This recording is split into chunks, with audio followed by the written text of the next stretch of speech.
Well, hello. Happy spring. I don't know when this thing's going to air, but I'm excited to be here. Hello, Andrew. How are you? I'm good, Lise. How are you?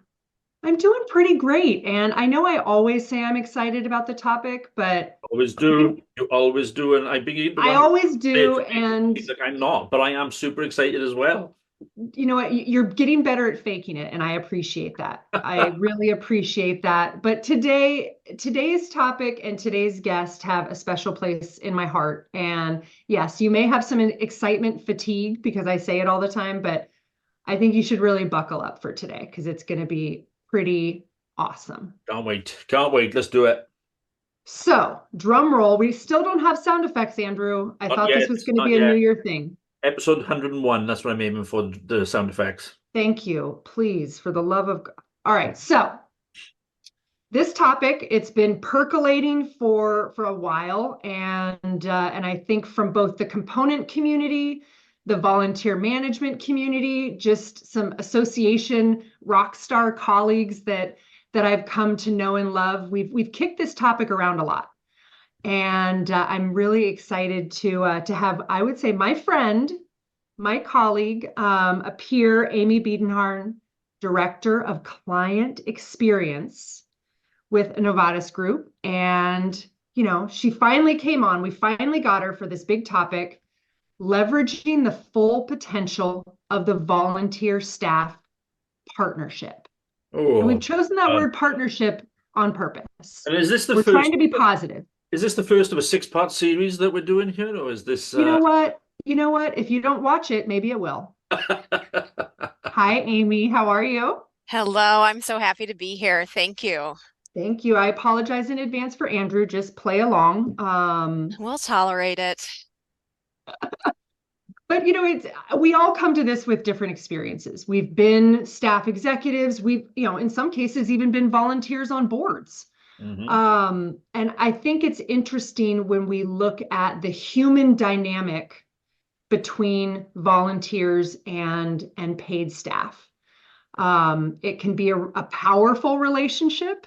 It can be a poisonous relationship. And, we've all heard the anecdotes. We've all shared those stories over cocktails. Oh, yes. We've all survived those moments of embarrassment or disrespect or accolades and appreciation. It goes both ways. I don't want to present this as overly negative, but I think there are tools that we can come to the table and help set everyone up to succeed. What I would got you agree. into this topic? And maybe you can kind of share our evolution of it over the last couple of years. Yeah, absolutely. And I think that there's such an important piece of this topic that the shared experiences that many of us have to talk about it. And to your point, it's not positive, it's negative. It's being open with each other as we learn through this. A little background, I think, on where I've landed, and I love this topic. I've worked most of my association career in some capacity touching volunteers, really working closely with components over the years and committees over the years and chapters over the years, and really have just grown such an appreciation for the kind of the inner workings of associations are so much at the hands of the volunteers driving all the times these components. And, it wasn't until I got 10 plus years into my career to look back on younger Amy, realizing you were given a very challenging role as a greener staff person to say, here, work with these volunteers who come in with such passion and such of their own vision. And you're 23 years old saying, what's my role here? And I think watching retrospectively that evolution and realizing how intentional this relationship between staff and volunteers can be. And I think that's why I'm excited to be here, is to kind of talk through this. Lisa, we've talked so much about this I know, topic. I know. I think about all Um, the different titles that we've talked about when kicking this topic around. Andrew, we once had this entitled "You Don't Have to Give Your Cell Phone Number." You know, just some way of helping those younger versions of ourselves or junior staff Mhm. set Yeah. up boundaries so that you aren't consumed by that passion of the volunteers or their expectations. And and left to your own, or left to I don't know, to upset someone or disappoint someone or put your boss in a bad position. I mean, there's a younger Andrew back in the day, isn't there? Was there ever a younger Andrew, or were you born an old grumpy man? I feel like I was born like this. Yes, I was. Yes. No, there was. But it's kind of strange because I came into the membership world as at the C-suite level. So I didn't have the luxury or the of I didn't cut my teeth on in the membership world as a kind of like a hands-on member of staff, as it were. So my experience with members has always been quite through one particular leadership lens, if you like, as opposed to any other kind of experience. But I've certainly, I certainly recognize and appreciate, that members have that distinct sense of ownership, possession of their membership organization. And when you combine that with their personalities and their priorities and their perspectives, it's well, yeah, it's either a rich tapestry of opportunity or it's a toxic mix of chaos, depending on how you want to respond to it. And I know as a CEO, I wasn't always the best at responding to the kind of volunteer leadership.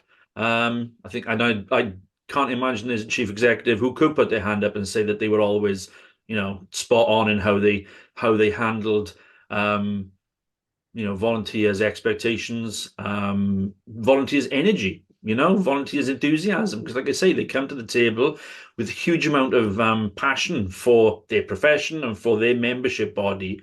Sometimes, however, I think that tips over, and they forget that as staffers, we're also committed to the success and their profession's success.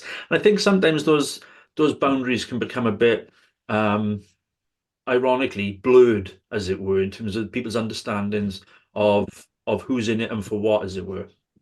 And it's, what you mentioned about coming in as a chief executive right off the bat, I think is an important reminder that, there's a spectrum here of staff experience at all levels of involvement and seniority. I would argue that the partnership between volunteers and the executive is the most important and can also be the most powerful and yet potentially detrimental. So no staff member and no volunteer are fully immune from this relationship. And when we look at this in a positive and constructive manner, I think the staff aren't trained as to how to handle and engage with volunteers, how to set expectations, and the volunteers are very infrequently trained and onboarded as to their jurisdiction and their authority and who they should be telling to do what. I think I don't want to consider it a human flaw, but more of a structural flaw. And I would agree with you on it being so structural. There's such an intentionality to this that sometimes gets pushed on the back burner because we're busy, or you get some of those squeaky wheel volunteers that, maybe Andrew, in your situation, you have someone come in and you're tasked with, I've got a board to run. I have all of, these big picture things. And making sure that at the leadership at the top is trickling down on that we talk often with our full staff of how do we interact with our volunteers? How do we set those expectations before it gets prickly and a little ugly and then everyone's, maybe in a heated situation to say, here's my role, here's your role, and, to understand that. And I think a lot of that is to do with kind of the level of expectation and the role that the volunteers and the staff are playing. Because I actually think the most productive volunteer staff relationships happen at that chapter level, at that grassroots level, where they're actually achieving something tangible. They perceive that that something they can see, something they can understand, something that they can deliver, and they have that shared sense of success. Whereas when as you get toward the more strategic level of discussions and you're talking longer term impact, longer term investment, you're not necessarily realizing goals, as immediately as you are perhaps if you're sort of, part of the annual meeting or the education program, or you're, part of a peer support network, etc. And so I think frustrations tend to boil over a lot more, and friction tends to materialize a lot more when you're grappling with much larger strategic sort of questions, and decisions than I think. That's just my perspective, obviously. I mean, you guys, you'll have your own perspectives on it, but that's not to say that I've not seen tensions. But I feel that when you're realizing an output and you can share success as a staffer and as a volunteer, I think that's the goodwill that then generates on all sides is fantastic.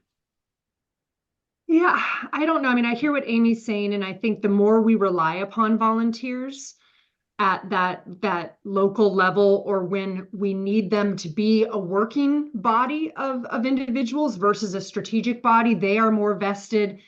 The line between jurisdiction and management and staff ownership gets more blurred. Okay. So I would say that Okay. there's no level at which the human relationship is perfect. Fair enough. And Yeah. I want to build today kind of an outline for what we encourage association executives to do proactively or maybe reactively. Maybe things have already gone, uh, you know, gotten a little out of hand or off track. And what we're really, I think, talking about is the balance between expectations and communication and chain of command. I mean, and maybe that's too rigid, but this is often the wrong person telling the wrong person the wrong thing to do.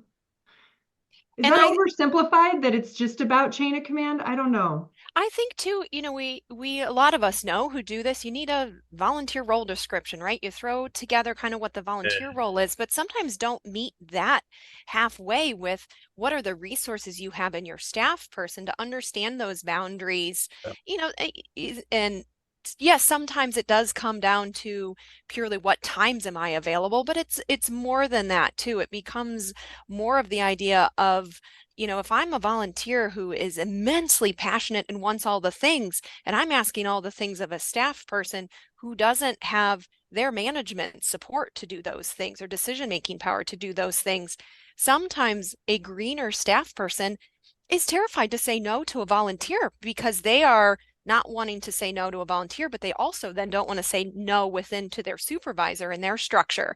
Mm. So having that job role also explain what the volunteer does to be successful and move those goals forward, but also what the staff person they can receive in that staff person, and that staff person knows internally that that's an ongoing conversation on where their boundaries are. And I think, So go ahead, Andrew. well, I was just going to say, we're very good, internally as a staff team, we're very good at defining what relationships look like, defining what expectations are, defining what, use your phrase, Elisa, the chain of command is.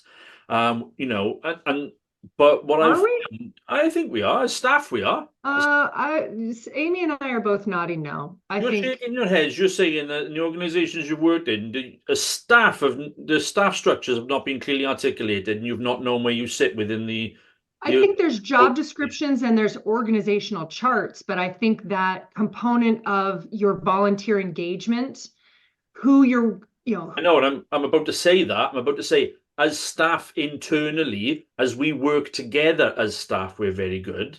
But then when it comes to, we're not very good. I was about to say we're not very good at replicating that principle with how we work with our volunteers.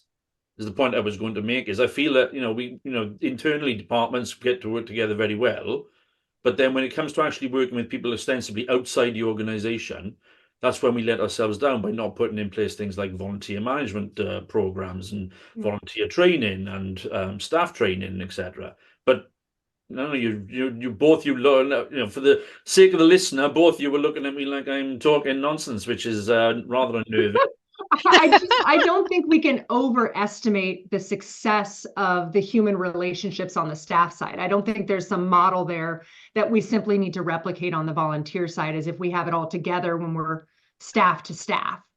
Yeah, I think I there's think just as many sometimes pet too, projects it and varies on your volunteer structure as the giant entity that it is.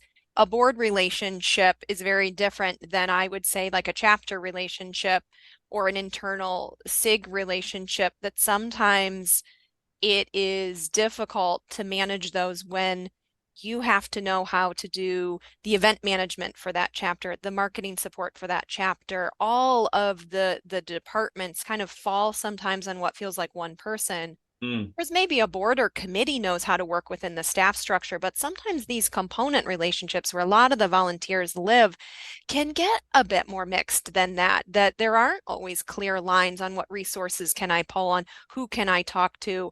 If a volunteer says, I have this awesome idea, let's do this webinar, let's host it, but that person doesn't know how to use their resources internally for a chapter event, sometimes it isn't as black and white as it may seem like it should be. and I can't tell you just in my last several years of consulting how many times I have to remind a board that they have one staff person, and that's the chapter, that's the executive, the chapter executive or the association executive, that the full staff work for that executive. And the interactions that they have with staff then get them vested. And there's somewhat of a mindset that, oh, I have a real job, quote unquote real job, and I give myself as a volunteer to this organization. You staff person only have one job, Mm. the Mm. association, so you should be able to do all these things without question. Mm. And it's sad how maybe unaware, maybe unappreciative boards can be as to what the association side of the business looks like. I don't think it's an intentional disrespect. I think it's a lack of awareness and a lack of expectation. Mm. But I too often come to the consulting table or the consulting project and offer to be a human shield, offer to provide political cover for an executive or a staff person who wants to say no and should say no, Yeah. but doesn't feel like they can. Yeah, I mean, I've done that. I've done that several times for clients, been ostensibly been the bad guy because they haven't wanted to upset the apple cart, as it were, by challenge the volunteers' perspective, even though the volunteers are completely wrong. Exactly. So, but then that tells me that then points to organizational culture as a whole, then, and a Yes. distinct lack of leadership, quality leadership across the organization, which includes volunteers and staff. Yeah. And Because I I think, would put that as something on, if we were working towards, well, what are the steps that I do next sort mm, of things? I would put that on one of the steps is internally amongst your team, giving a voice to everyone in the organization that touches volunteers and talking about what that relationship looks like and how that works with the intention of getting that trickled through the appropriate person up to the board buy-in that they feel some involvement, some ownership on that peer-to-peer level, that volunteer to volunteer level, that the board sees it as their responsibility to help ensure that this operations of their volunteers out there are working and that there's some accountability. Because in my experience, that's where when you maybe find yourself in a situation that has boiled up, there is some emotion, there are people frustrated, to have that buy-in from the board to help play that role a little bit with, all right, fellow peer volunteers, here's how we're going to work with our staff to be able to have that set up front as how the relationship works can be so advantageous in these difficult situations. Yeah. And when we think about takeaways, I know, Amy, you and I chatted about almost scripting and providing staff members cues. If a volunteer asks for X that is outside of your jurisdiction or beyond resources or not mission specific, here's how you respond, or here's how you defer to your boss. I mean, we we talked about kind of cues, conversational cues to give staff members safe ways to respond, to say no, to set boundaries without feeling on the spot or uncomfortable. Is Yeah, I that, think oh, those are good checklists too. I had somewhere along the way come across either a class or an article that I had read is, how to say no without saying no, and that those words do matter. And often we live in an email world, right? So what you write down can cause such emotion for someone, to your point, Elisa, who's already giving above and beyond. They work a full-time job, they're doing this in their nights and weekends, to then be met with a staff person who, maybe I just wrote the message a little too aggressively in my language, that to avoid things saying the buts, the unfortunately's, the howevers, the no's, the I wish I could, pivoting that to how we position our conversations to talk about what we can do and how we can solve for things can go a long way. And this feeling like a partnership versus that feeling of a volunteer of like, well, my staff person says no all the time. right, right. And it isn't a important reminder, and we can never get away from the truth that these are their organizations. That oh, okay, Andrew is rolling Just his press my eyes. button. You just press my button. I know this is not your thing, but Drives me nuts. It I am a drives me nuts. believer that this is their No, organization. no, it's not. It's no more than if I walked into Target and said, "Oh, I'm going to do some shopping in here today." That means I get to say how this business is run. I completely disagree with this. Member focused, not member led. Member led is when things start to just fall down, fall apart, and staff are put in positions where they feel that they can't challenge volunteers at any level because they're in an organization that is member led. I think volunteer leader led, mission driven. Mission driven. Yeah, mission driven. Which circles back to them. These are their organizations, not in how they run them, but in why they exist and in who they serve. All right, I'll concede that. Okay, wait, what? I'm sorry, what? No, move on. I heard it. I heard it. That was in there. I don't know what accent he was using, but I that. think he said I was right. That's what I heard. I'll be editing this after. Anyway. A whole chunk of 25 minutes of. Don't you dare edit this out.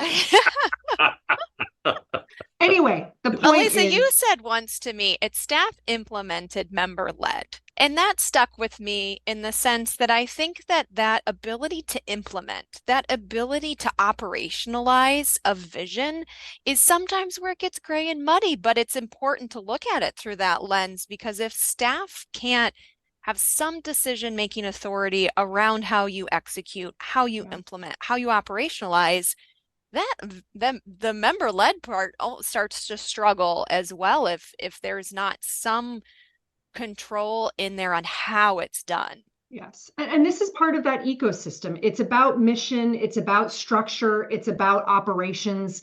It's a holistic, cyclical thing. And I think what we're saying here is this is about looking at these relationships before they even exist, and charting them in a way that we're realistic, that we have our eyes wide open, we're setting people up to succeed. I now appreciate and would recommend that everyone add to their job descriptions, both for volunteers and for staff, interactions. Here's who you're going to be interacting with, and here are characteristics of that relationship. I think we're talking about adding a level of soft skills and human relationship discussions to your board orientations and your volunteer leader trainings as to not only chain of command, but to your point, Amy, what's strategic and what's operational. I talk to my clients all the time about the waterline. Staff are below the waterline and the volunteers are above the waterline with the strategic areas of focus and the big picture objectives. Staff are below the waterline with tactics and tasks and budgets and deadlines, and just trying to help them better understand their jurisdiction. How do we check in on these relationships? Because we can't just train and be done. So that's not the only solution here, because people change, terms change, staff change. How do we support and nurture these relationships after that initial training and onboarding stage? And one of the hardest things, I think, I know. Well, I'm trying to, I thought Andrew was maybe going to walk out on us after, halfway here, but I I think the question of collecting feedback is one that can be tough. I know I stepped into a role at one point where it was, I think everyone was just in the water kicking each other, instead of knowing who's above and below. And we had to make the difficult decision to say, we have to send a survey. We have to ask our volunteers, how is it going? We have to reflect on ourselves. How are we doing? And it was a really rough time period to say, I'm going to take the feedback. I'm going to get punched a little bit. I'm going to listen to how this is going, because if we don't, we can't get better. And, it was a rough period in our staff volunteer relationships at the time to say, give it to us. Let's hear it. What are you frustrated with? How do you feel things are going? And I think that's an important step to build into this intentional process is, when do you ask for feedback and how do you ask for feedback? And what are we scoring against to say whether we're doing well or not? Is it fair then to ask the staff those same Absolutely. questions? I mean, Yeah, this is a totally. two-way street, right? Yeah, do 360 always, because we can't be successful without the other. Volunteers can't be successful in their mission without staff, and likewise, staff can't deliver without the energy and the ambition of the volunteers. But the volunteers have got to be doing the right thing, and staff have got to be doing the right thing. So I totally endorse the whole, 360 approach. Absolutely. I think that's, how do we do it?